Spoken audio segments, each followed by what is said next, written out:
লন্ডনে ডক্টর ইউনূস ও তারেক রহমানের বৈঠকে সন্তুষ্ট অন্তর্বর্তী সরকারের উপদেষ্টা পরিষদ। তবে কোনো রাজনৈতিক দলের অসন্তোষ থাকলে তা প্রধান উপদেষ্টাকে জানানোর অনুরোধ করেছেন উপদেষ্টা সৈয়দা রিজওয়ানা হাসান। সংলাপের মাধ্যমে যে কোনো সমস্যার সমাধান সম্ভব বলেও মনে করেন তিনি। এদিকে ঈদের টানা 10 দিনের ছুটির পর অফিস করেছেন বেশিরভাগ উপদেষ্টা। রিপোর্ট মাহবুব কবির চপলের। লন্ডনের এক বৈঠকে অনেকটাই কেটে গেছে ঢাকার কালো মেঘ। ফেব্রুয়ারিতে নির্বাচনের ইঙ্গিতে স্বস্তি বিএনপিতে, তবে ওই বৈঠক নিয়ে অস্বস্তিতে এনসিপি, জামাত সহ অনেক রাজনৈতিক দল। প্রধান উপদেষ্টার নিরপেক্ষতা নিয়েও প্রশ্ন তুলেছেন দলগুলোর নেতারা। তাদের কিছু বলার থাকলে প্রধান উপদেষ্টাকে জানানোর পরামর্শ পরিবেশ উপদেষ্টার। আমার কাছে পরিস্থিতিটা বেশ স্বস্তিকর মনে হচ্ছে। হ্যাঁ, আর এখন রাজনৈতিক দলগুলো তার অবস্থান থেকে কথা বলবেন। রাজনৈতিক দলগুলো প্রধান উপদেষ্টার ব্যাপারে যদি কোনো কথা বলেন, এটা প্রধান উপদেষ্টার সাথেই ওনারা নিশ্চয়ই কথা বলবেন।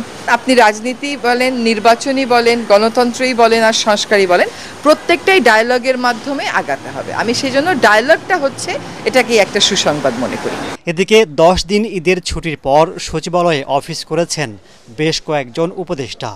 প্রাণী সম্পদ উপদেষ্টা জানান, এবার রাজনৈতিক কোরবানি না হয় পশু কোরবানি কমেছে। 1,25,00,000-এর মতো আমাদের সাপ্লাই ছিল। এবার মানে কোরবানি হয়েছে আমি জানি 97 লাখ বা এরকম। গরু মানে ভালোই কোরবানি দিয়েছে, যদিও বড় গরু এবার বিক্রি হয়নি তেমন। তার মানে রাজনৈতিক গরু মানে কোরবানি হয়নি আর কি, সেটা ছিল। ঈদে যাতায়াত আর বিদ্যুৎ ব্যবস্থাপনা নিয়ে কথা বলেন সড়ক পরিবহন ও জ্বালানি উপদেষ্টা। বলবো না যে একদম ওই যে রমজানের মতো নির্বিঘ্ন হয়েছে, বাট ওভারঅল এটা হচ্ছে আর কি যে ঠিক ছিল। তারপরে ফেরত আসার সময় দীর্ঘ সময় ছুটি ছিল, কিন্তু এক্ষেত্রে আমরা দেখলাম যে সবাই কিন্তু একদম শেষ দিন পর্যন্ত ছুটি করে বেশিরভাগ লোক কালকে মনে হয় 40,000-এর মতো আসছে পদ্মা সেতুতে। ঈদের পর প্রথম কর্মদিবসে অনেকটা ঢিলে ঢালা ছিল অফিসের কার্যক্রম। 2 ঈদে লম্বা ছুটি দেওয়ায় অন্তর্বর্তী সরকারের উপর সন্তুষ্ট সরকারি চাকরিজীবীরা। তবে অসন্তুষ্টি আছে বেতন ভাতা আর নতুন আইন নিয়ে, যা দূর করবার তাগিদ দিচ্ছেন তারা। কারো তাবেদারি নয়, নির্বাচন কমিশন রেফারির ভূমিকায় থাকবে বলে জানিয়েছেন প্রধান নির্বাচন commissioner AMM Nasir Uddin.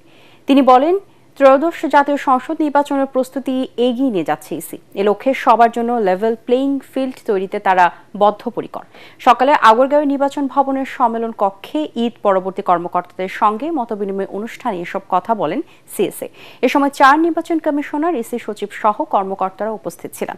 CSA বলেন, অনেক কাজ এগিয়ে নেওয়া হয়েছে, বাকি যা আছে তা সবাইকে মিলে করতে হবে। কর্মকর্তাদের উদ্দেশ্যে তিনি বলেন, আজকের শপথ হবে নিরপেক্ষভাবে কাজ করার, কোনো দলের জন্য লেজবৃত্তি না করার। নির্বাচন কমিশনের ভূমিকা হবে রেফারির ভূমিকা। ফিল্ড তৈরি করে দেব, যারা যারা খেলতে চান তারা যাতে নির্বিঘ্নে খেলতে পারেন সেই ব্যবস্থাটা করে দেব। আমরা রেফারির কাজ করব। ভোট সন্ত্রাসীদের জন্য দুঃসংবাদ, এটা আপনি ক্লিয়ারলি বলে দিতে পারেন আপনারা। এখানে কোনো নো কম্প্রোমাইজ ইনশাল্লাহ, আর নো কম্প্রোমাইজ এই ব্যাপারে আমি জিরো টলারেন্স, আমি বললাম তাকে জিরো টলারেন্স ইনশাল্লাহ। রাজনৈতিক মতভেদ থাকলেও আওয়ামী লীগ ইস্যুতে সব রাজনৈতিক দল এক হয়ে কাজ করবে বলে মন্তব্য করেছেন বিএনপির স্থায়ী কমিটির সদস্য বেগম সেলিমা রহমান।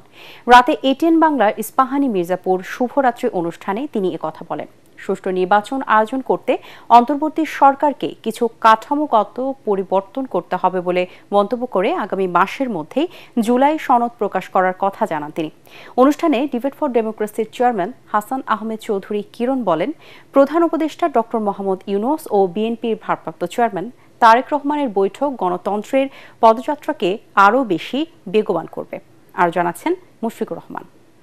যে বিষয় নিয়ে কথা বলবো সেটি অত্যন্ত একটি বাংলাদেশের জন্য একটা গুরুত্বপূর্ণ। এটিএন বাংলার আলোচনা অনুষ্ঠান ইস্পাহানী মির্জাপুর শুভরাত্রিতে অন্তর্বর্তী সরকারের প্রধান উপদেষ্টা অধ্যাপক ডক্টর মোহাম্মদ ইউনূস এবং বিএনপির ভারপ্রাপ্ত চেয়ারম্যান তারেক রহমানের মধ্যে লন্ডনে অনুষ্ঠিত বৈঠক রাজনীতিতে সুবাতাসের প্রত্যাশা শীর্ষক আলোচনায় অংশ নেন বিএনপির জাতীয় স্থায়ী কমিটির সদস্য ও সাবেক প্রতিমন্ত্রী বেগম সেলিমা রহমান।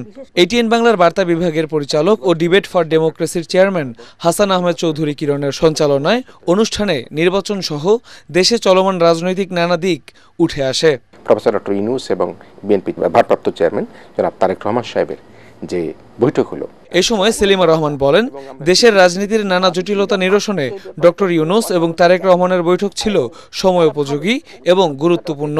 সংস্কার এবং বিচারের পাশাপাশি নির্বাচনটা হতে তো কোনো বাধা নেই। বৈঠক পরবর্তী যৌথ প্রেস ব্রিফিং নিয়ে জামায়াত এবং এনসিপি নেতাদের বক্তব্যের কড়া সমালোচনাও করেন বিএনপির এই শীর্ষ নেতা।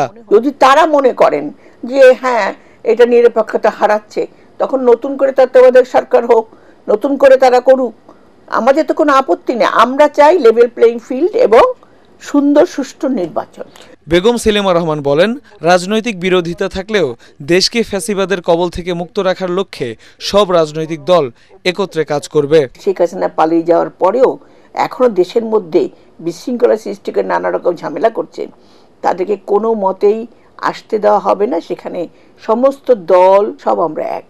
এই বৈঠক গণতান্ত্রিক পদযাত্রাকে আরও বেগবান করবে বলে মন্তব্য করেন ডিবেট ফর ডেমোক্রেসির চেয়ারম্যান হাসান আহমেদ চৌধুরী কিরণ। ফ্যাসিস্টের আগমনকে সকলকে কিন্তু ঠেকাতে হবে এবং সেই ফ্যাসিস্টের আগমন যাতে না ঘটতে পারে সে কারণে সকলকে ঐক্যবদ্ধ থাকতে হবে, একতালে এক লয় সকলকে এগিয়ে যেতে হবে। বাংলাদেশ যেভাবে গণতন্ত্রের অগ্রযাত্রার দিকে এগিয়ে যাচ্ছে, প্রফেসর ডক্টর ইউনূস যেভাবে চেষ্টা করছেন, জনাব তারেক রহমান যেভাবে চেষ্টা করছেন, জামাত যেভাবে চেষ্টা করছেন, এনসিপির ছাত্র সংগঠনের নেতৃবৃন্দ যেভাবে চেষ্টা করছেন, বাম রাজনৈতিক দলগুলো যেভাবে চেষ্টা করছেন, সেই চেষ্টাগুলোর একটা ঐক্যবদ্ধ প্রচেষ্টার মাধ্যমে আমরা বাংলাদেশের লাল সবুজের পতাকাকে আবারও তুলে ধরব। অন্তর্বর্তীকালীন সরকার প্রয়োজনীয় সংস্কার সম্পন্ন করেছে, বাকি সংস্কার নির্বাচিত সরকার অব্যাহত রাখবে বলে আশাবাদ ব্যক্ত করেন তিনি। অন্তর্বর্তীকালীন সরকার প্রধান। ইরান ইসরায়েলের পাল্টাপাল্টি হামলায় আশঙ্কা দেখা দিয়েছে তৃতীয় বিশ্বযুদ্ধের। মধ্যপ্রাচ্য জুড়ে বিরাজ করছে চরম আতঙ্ক উত্তেজনা। তেল আবিব সহ ইসরায়েলের বিভিন্ন শহরে রাতভর ইরানের ক্ষেপণাস্ত্র হামলায় আরও 12 ইসরায়েলি নিহত হয়েছে। ধ্বংস হয়ে গেছে ইসরায়েলের হাইফার জ্বালানি কেন্দ্র সহ বিভিন্ন স্থাপনা। তেহরান সহ ইরানের বিভিন্ন শহরে ইসরায়েলের পাল্টা হামলায় মারা গেছে বেশ কয়েকজন। তেল বাণিজ্যের গুরুত্বপূর্ণ পথ হরমুজ প্রণালী বন্ধের হুমকি দিয়েছে তেহরান। এতে বিশ্বজুড়ে বাড়তে পারে জ্বালানি তেলের দাম। বিস্তারিত শরীফুল ইসলামের প্রতিবেদন।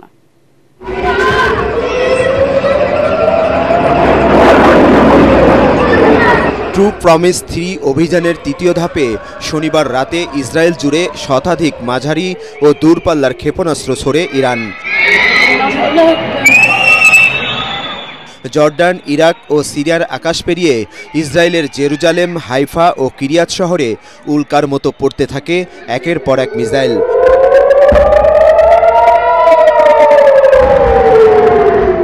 প্রায় 1,500 কিলোমিটার দূর থেকে ইরানের বিপ্লবী গার্ডের ছোড়া মিসাইলে বাত ইয়াম ও রেহেবাত শহরে ধসে পড়ে কয়েকটি ভবন, দুমড়ে মুচড়ে যায় গাড়ি। ধ্বংস হয়ে গেছে ইসরায়েলের হাইফার জ্বালানি কেন্দ্র। এতে মারা গেছেন বেশ কয়েকজন ইসরায়েলি।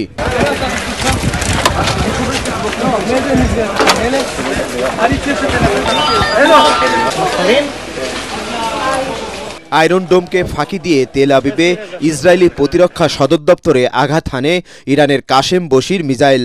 ইসরায়েলের প্রতিরক্ষা বলয় ভেদ করে সরাসরি প্রতিরক্ষা সদর দপ্তরে আঘাত হানে ক্ষেপণাস্ত্রটি। অন্যদিকে তেহরান, বন্দর আব্বাস সহ ইরানের বিভিন্ন শহরে পাল্টা হামলা চালিয়েছে ইসরায়েল। এতে সাহারানে একটি জ্বালানি তেলের ডিপো ক্ষতিগ্রস্ত হয়েছে। শক্তিশালী এয়ার ডিফেন্স সিস্টেমের মাধ্যমে ইরানের ছোড়া মিসাইল আকাশেই ধ্বংসের দাবি করেছে দেশটির প্রতিরক্ষা বাহিনী।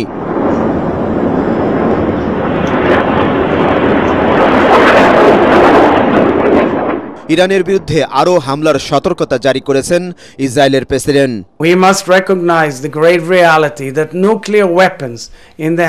ইরানের পারমাণবিক অস্ত্র ইসরায়েলের জন্য হুমকি। ইরানকে আর পারমাণবিক অস্ত্র অর্জন করতে দেওয়া হবে না।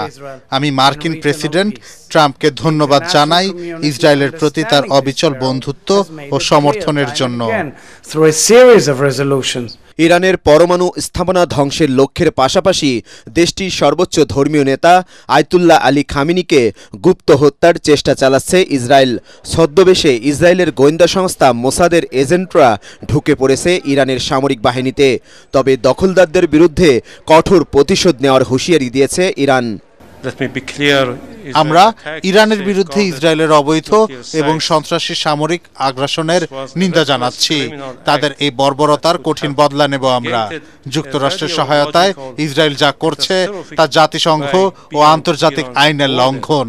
ইসরায়েলের সাথে সংঘাতের মুখে বাতিল হয়ে গেছে যুক্তরাষ্ট্র ও ইরানের মধ্যে পূর্ব নির্ধারিত পারমাণবিক আলোচনা। ইয়েমেন ও ফিলিস্তিনের পর ইরানে ইসরায়েলি বাহিনীর আগ্রাসনের প্রতিবাদে তেল আবিবের ওপর ক্ষোভ বাড়ছে বিশ্বজুড়ে। চিলিতে ফিলিস্তিন ও ইরানের প্রতি সমর্থন জানিয়ে বিক্ষোভ করেছেন শত শত মানুষ। ইসরায়েলের সঙ্গে সম্পর্ক ছিন্নের ঘোষণা দিয়েছে পাকিস্তান।